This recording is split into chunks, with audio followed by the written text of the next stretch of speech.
thegearnetwork.com.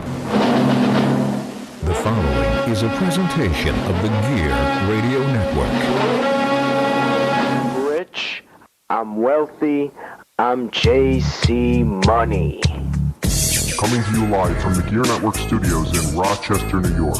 This is the JC Money Show with your host, John Cimino, a.k.a. JC Money. And now, here's John. Here I am, everybody. Welcome to this edition of the JC Money Show here on the Gear Radio Network. How are all of you? Thanks for tuning in. Thanks for subscribing. Easiest way to support this show and any show on the Gear Radio Network is to subscribe. Whichever podcast platform tickles your fancy, that is the way to do it. Of course, if you're looking to if you're looking to support me individually, you can do so by one of the following methods.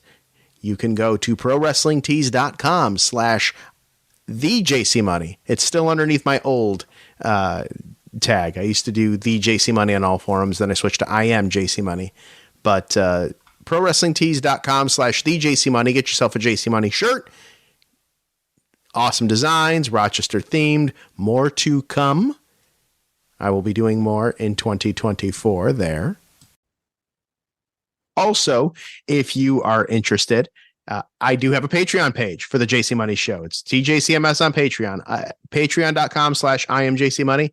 There are two different level tiers there on there. If you really, really, really like what I do, at minimum, tier 1, $3 a month, will get you some exclusive blog, a couple of exclusive podcast type add-ons, as well as commercial free podcasts. If you go $5 or more, tier 2, you get an exclusive podcast that's on there specifically for tier 2 members. That's where all the good stuff, wink, wink.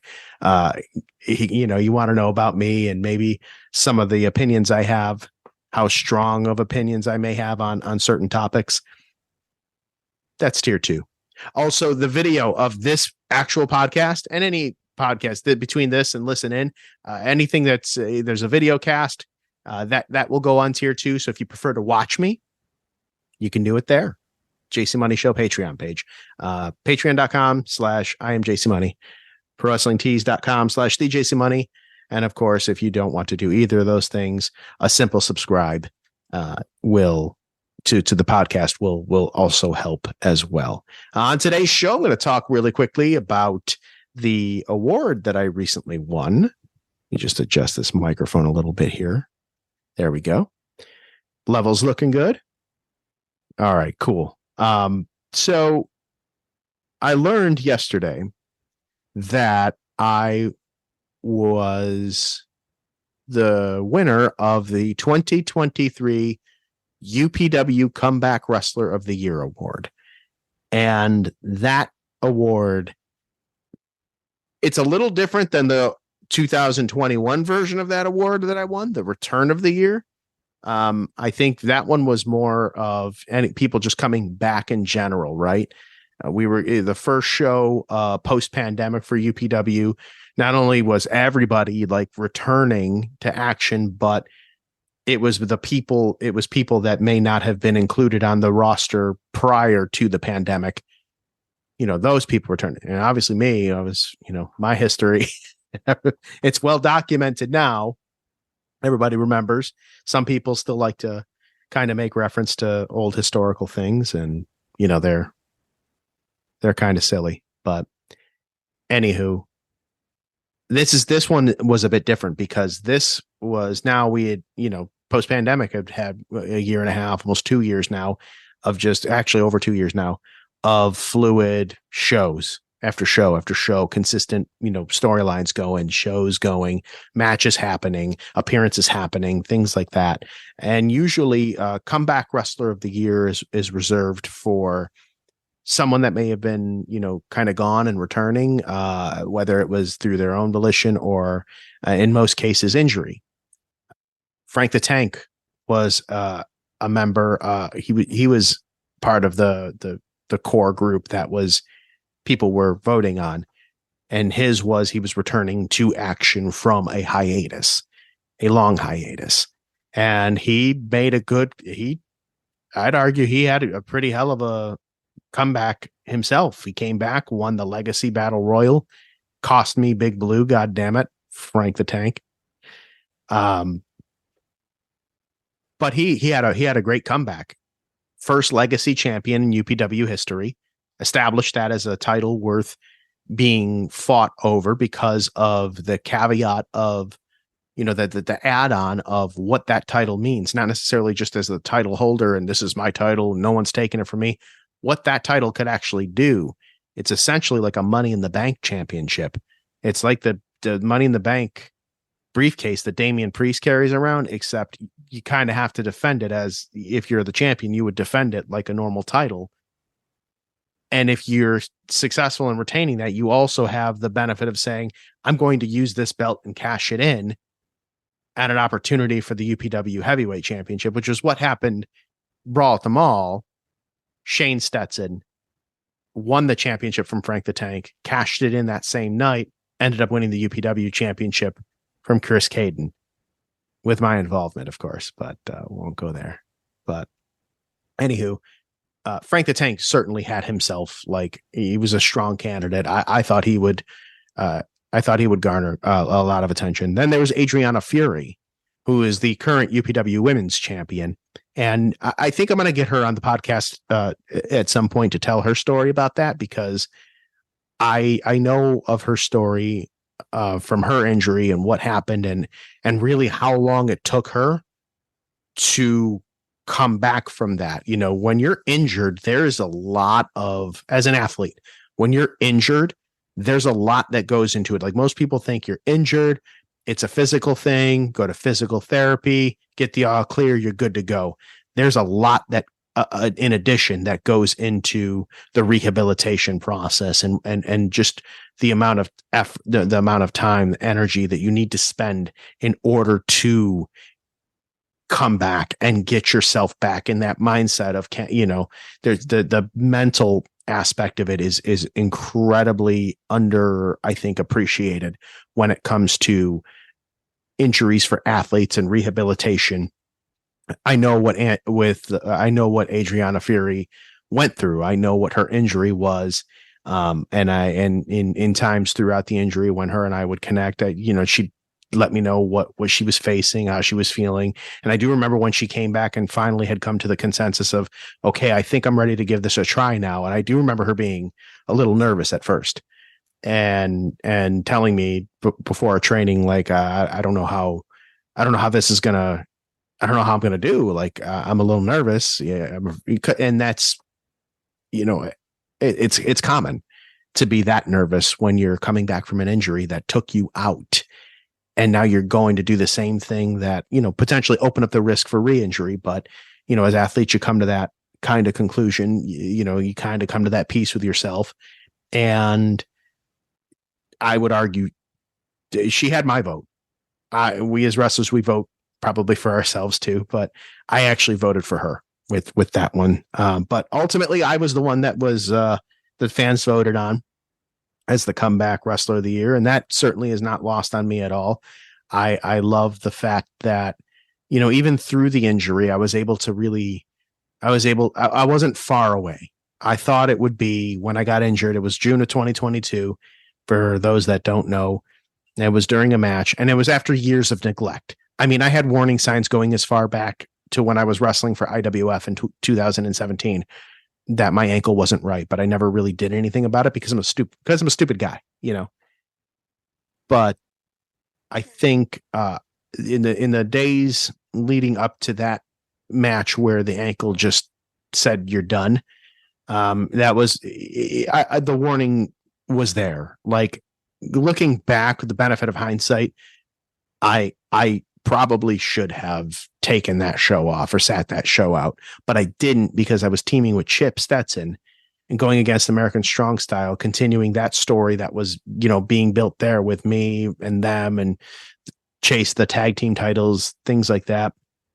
I also learned that after that, I was going to be put into a program for the No Limits Championship. Big Blue, I was going to be put into a program for the No Limits Championship with Price Puregold when he was there at UPW.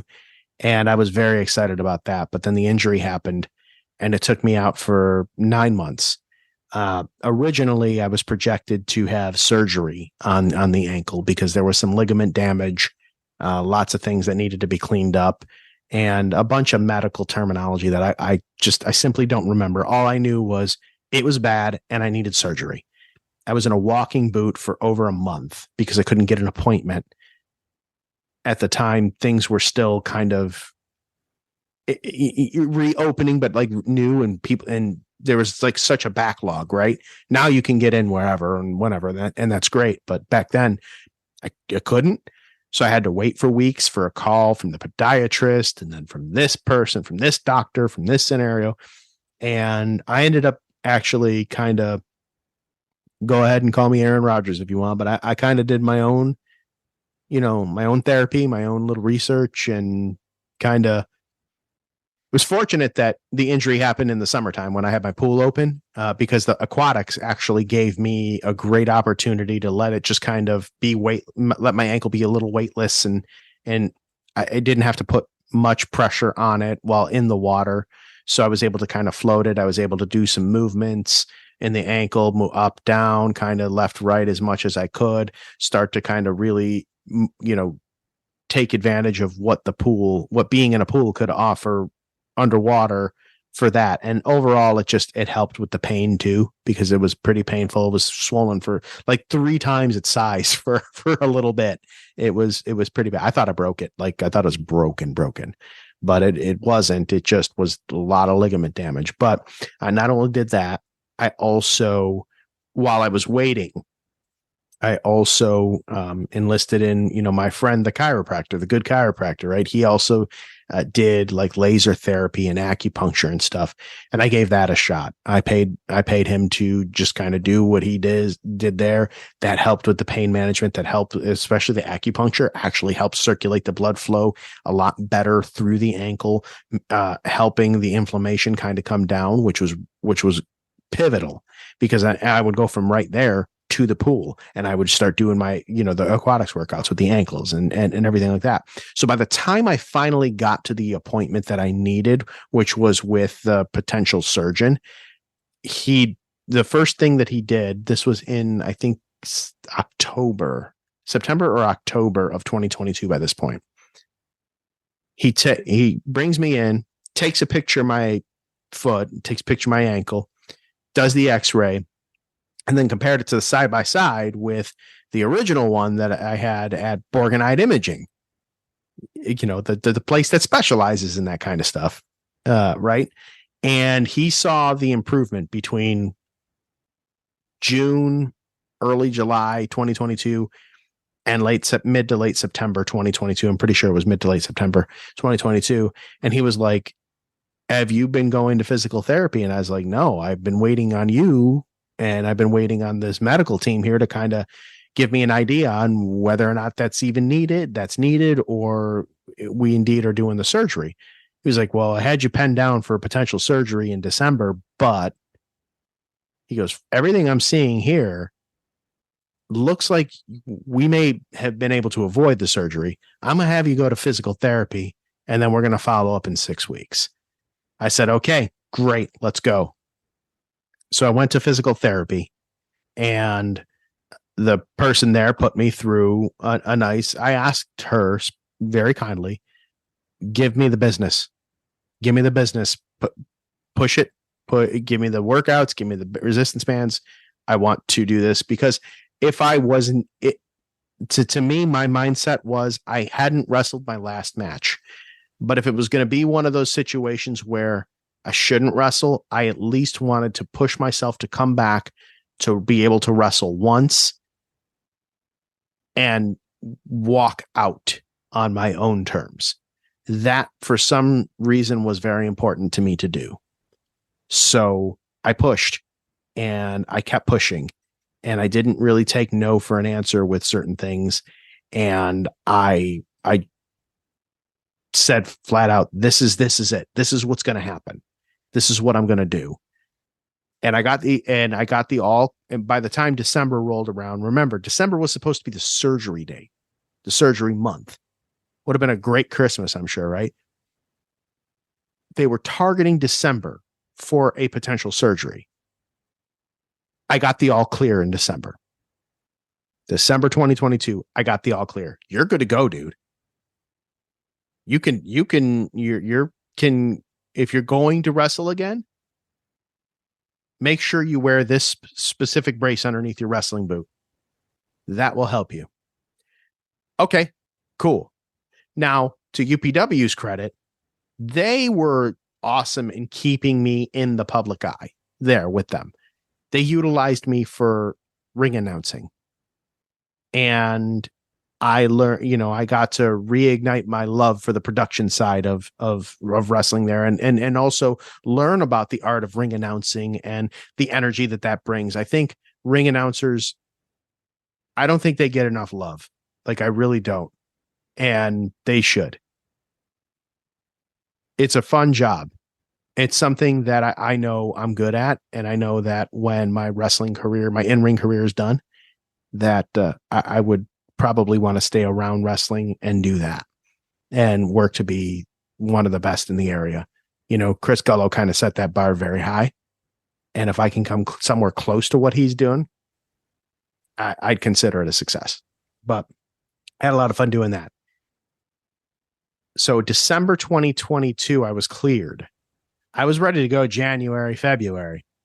Creative was not ready for me yet at that point. So I still did ring announcing January, February, but I was getting myself in shape, getting myself ready. And then in March of 2023 was when I was inserted into a No Limits Championship 6-way challenge, where I announced the first 5 participants, including the champion at that time, Adrian Alvarez.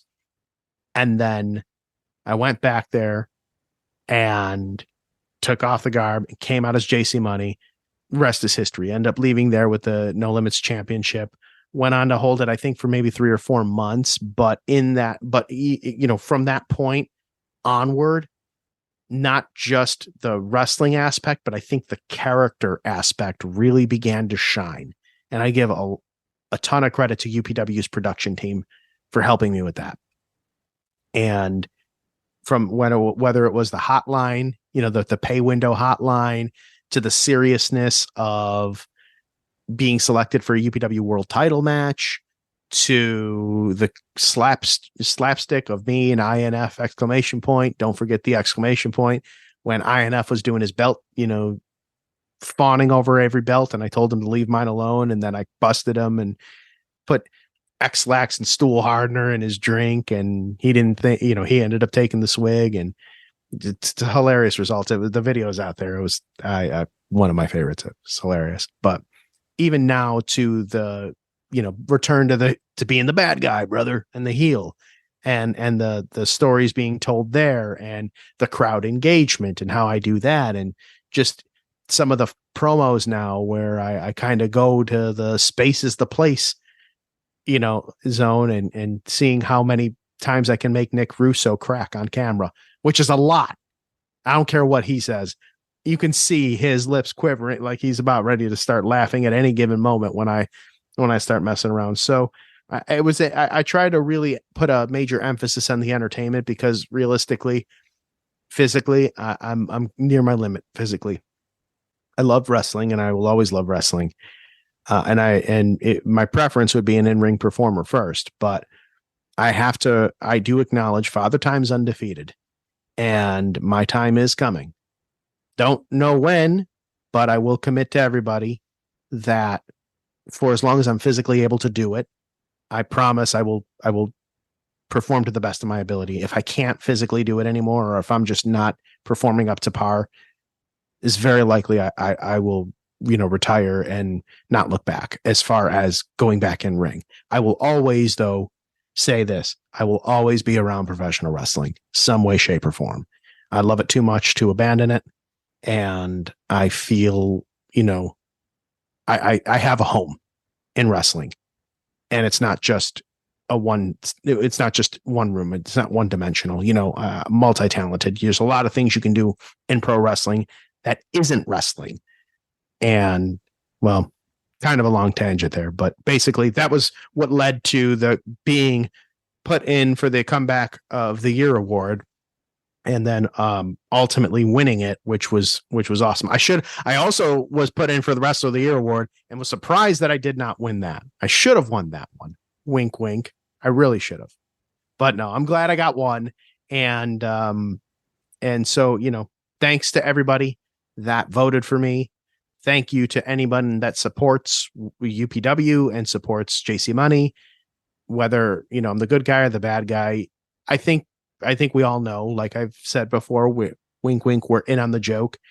You know, it's fun during, you know, in the ring, boo me, go ahead. Yeah, I'm this bad guy. But, you know, during intermission or after the shows, I care about people and ask how they're doing. Thanks for coming. And, you know, hope everything's going well. I just really appreciate the fans. I really appreciate the people. And I hope that 2024, I won't be on a comeback. I won't be on a comeback of the year award because I want to be injury free and I want to contend for 2024 Wrestler of the Year. That much is for certain. But what else is for certain is that this podcast is officially over, my friends. Thanks again for tuning in, for subscribing, sharing the links. I appreciate it. Again, prowrestlingtees.com/thejcmoney. That is where my t-shirts are. Patreon.com/IamJCMoney if you want more, if you don't want to hear the commercials beginning and end, or even mid, depending on the length. You know, don't raise that volume on me, production. Anywho, thanks again. Subscribe, like, share. So long, everybody.